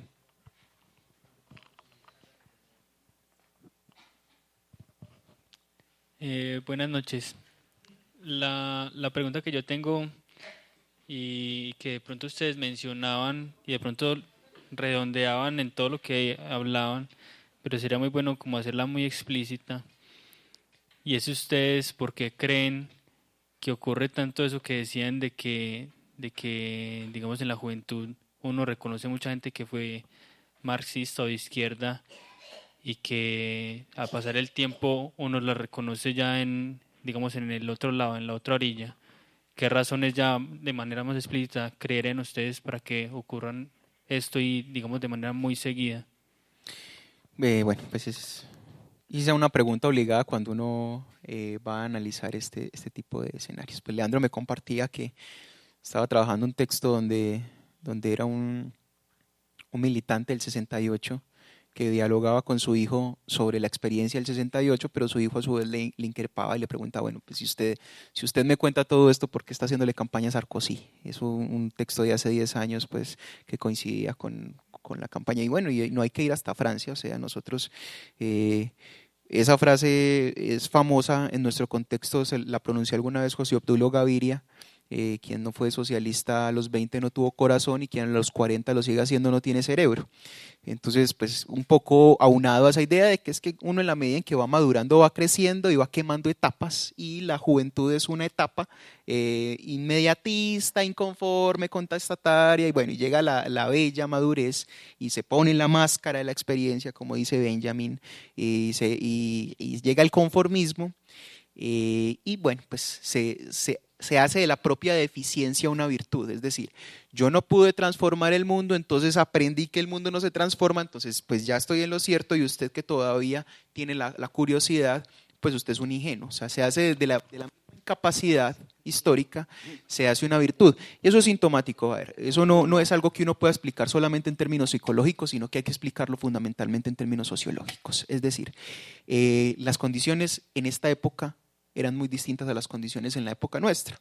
Entonces, quien haya militado en esta época y quien vea posibilidades reales de un cambio social, pues muy fácilmente se levanta y dice, pues yo estoy de este lado. Ante la imposibilidad y ante el triunfo avasallante de la derecha, pues es más fácil decir, bueno, entonces yo estoy del lado de acá. Y entonces, en retrospectiva, sí empiezo a decir luego, pues pasada la historia, pasado el tiempo, en retrospectiva sí empiezo a decir, no, es que yo soy más maduro y entiendo más porque estoy en la lógica del mundo, pero habría que cuestionar nuevamente si la lógica del mundo es la lógica de la razón. Ese es el punto. Pues uno podría hacer explicaciones psicológicas también que pasan la madurez, no sé, qué sé yo, respecto a una búsqueda de tranquilidad y este tipo de agitaciones sean insuficientes para la persona madura, pero yo creo que es mucho más lograda la explicación sociológica, pues yo tendría eso para decir. Y yo lo acotaría un poco más. Es que, un poco como dice Juan, es que la época de los 60, digámoslo, y yo lo he entendido sobre todo en Colombia, digámoslo comillas, era muy fácil ser de izquierda.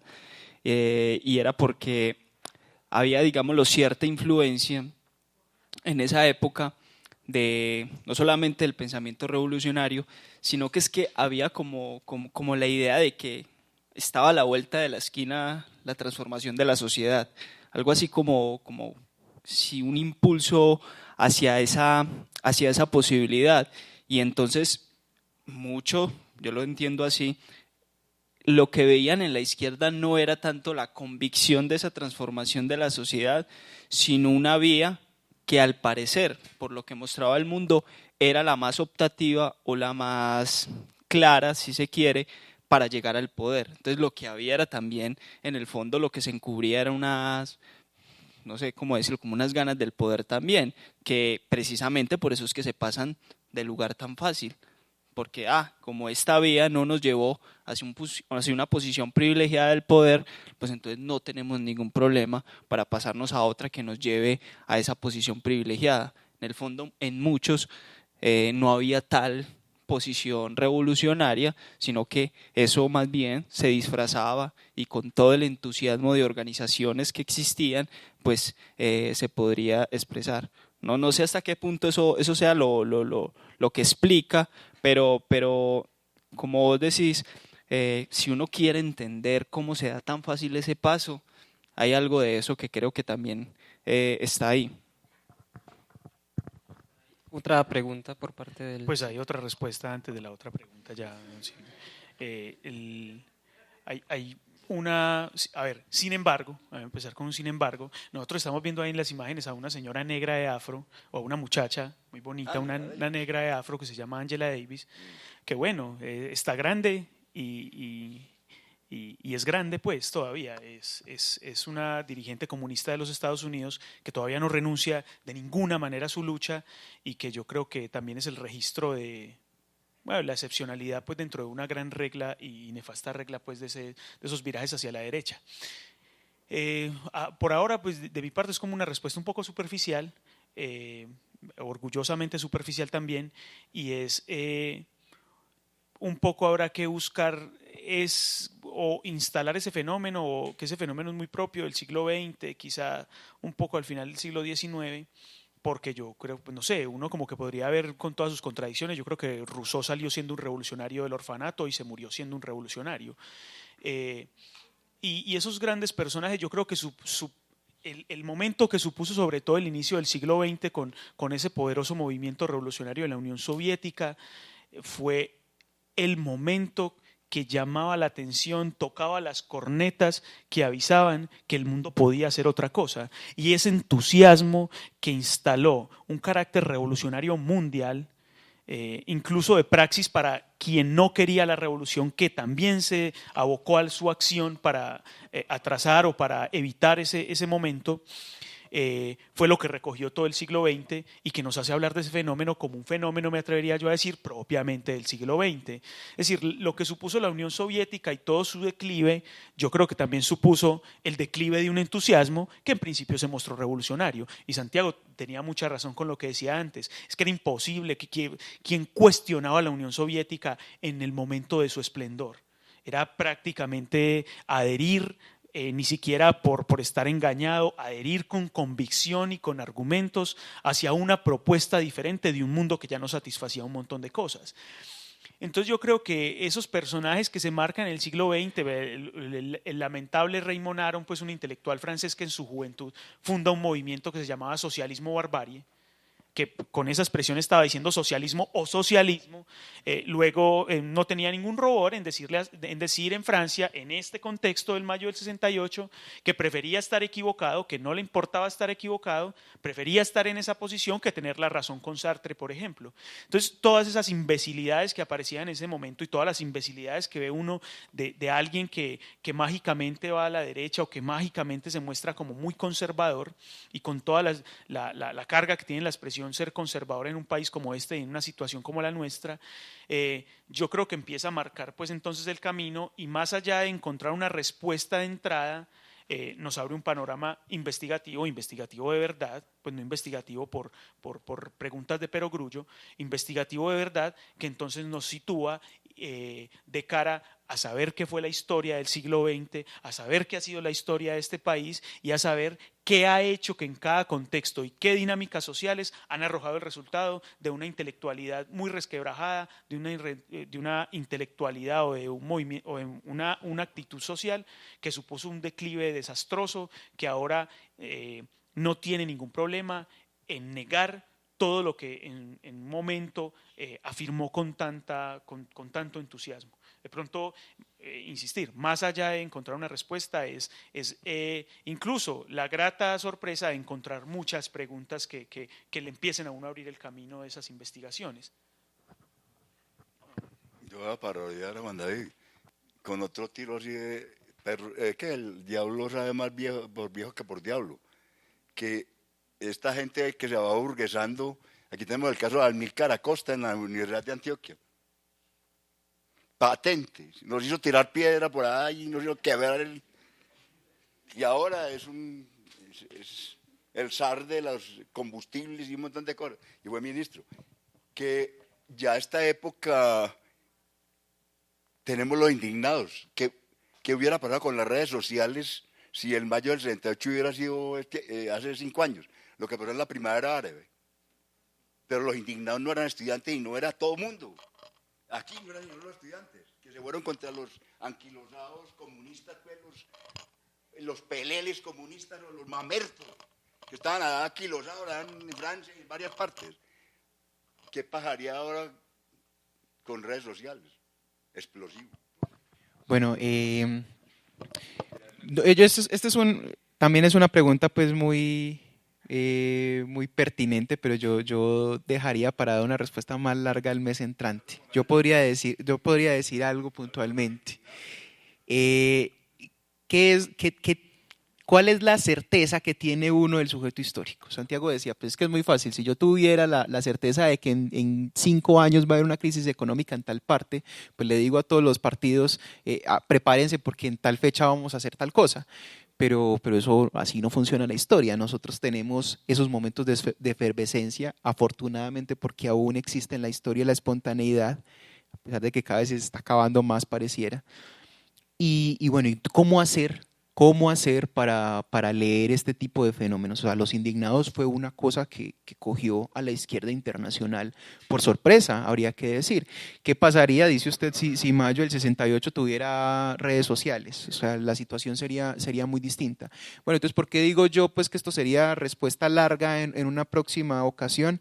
Porque esa es la tarea que tendría que hacer el intelectual, saber leer que en la condición objetiva tiene brotes de nuevas sensibilidades, brotes de situaciones oportunas para que cale una revolución y fungir, dice Herbert Marcuse, como catalizador del cambio social. O sea, el intelectual no es el que está diciendo esto es lo que hay que hacer, como si entregara un direccionamiento, como si entregara recetas, sino el que sabe leer esos brotes de revolución que pueden salir en cualquier parte y saber entender la ocasión pertinente para esas situaciones específicas. Por eso el intelectual siempre está en situación, siempre está situado, siempre habla de condiciones concretas y no puede sacar fórmulas abstractas. Entonces, pues como que lo dejaría pues en esos términos para que conversemos también lo sucesivo. Es que ahí, ahorita habíamos señalado, es miope negar lo espontáneo en determinados momentos, pero a su vez es muy peligroso quedarse ahí en lo espontáneo. O sea, lo espontáneo luego tiene que intentar canalizarse en acciones que se puedan sostener en el tiempo. O sea, lo revolucionario, eso es lo complejo. Complejo no es el momento fulgurante o ahí en ese instante en el cual se tiene una posición política privilegiada, es cómo se sostiene en una posición para proseguir con unas transformaciones, porque los cambios estructurales no se dan de golpe. Entonces ahí, por ejemplo, con lo de los indignados, claro, importante esos brotes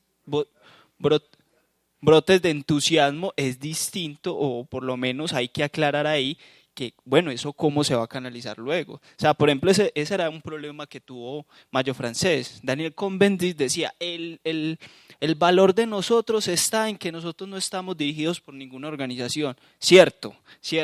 Se expresaron unas intervenciones a lo democracia directa, gente que espontáneamente había un debate, o sea, no había una orientación única. Listo, bien. Ahora, la sociedad se va a mantener así siempre. Es que ese es el problema. La gente no se va a querer quedar debatiendo todos los días. O sea, va a haber un momento en el cual ese entusiasmo se empieza a apagar. Y entonces, si eso sucede, ¿cómo hacer para proseguir con las luchas? Ahí es donde yo digo, es importante que ese espontaneísmo ya se traduzca a formas organizativas que le puedan seguir impulsando eso, porque es que, pues además uno tiene que ser honesto. O sea, yo me lo he planteado muchas veces, yo no quiero hablar de política todo el día, no queremos hablar de política todos los días. O sea, hay otros asuntos en la vida más complejos, no te creo.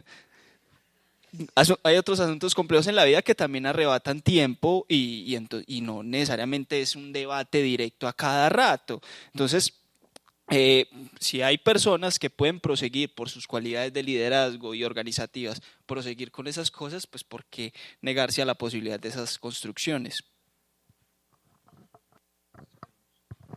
Bueno, despedir, ya hemos insistido mucho en una promesa, y es que el mes que viene vamos a construir vamos a elaborar otras ideas acá, y esperamos pues que vengan, que propaguen esto, que traigan a sus amigos.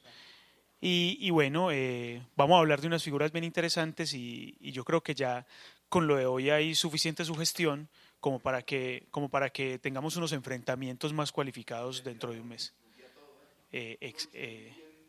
Exactamente. Entonces, bueno, muchas gracias nuevamente por venir, por insistir y por resistir todo esto. Muchas gracias, nos vemos dentro de un mes.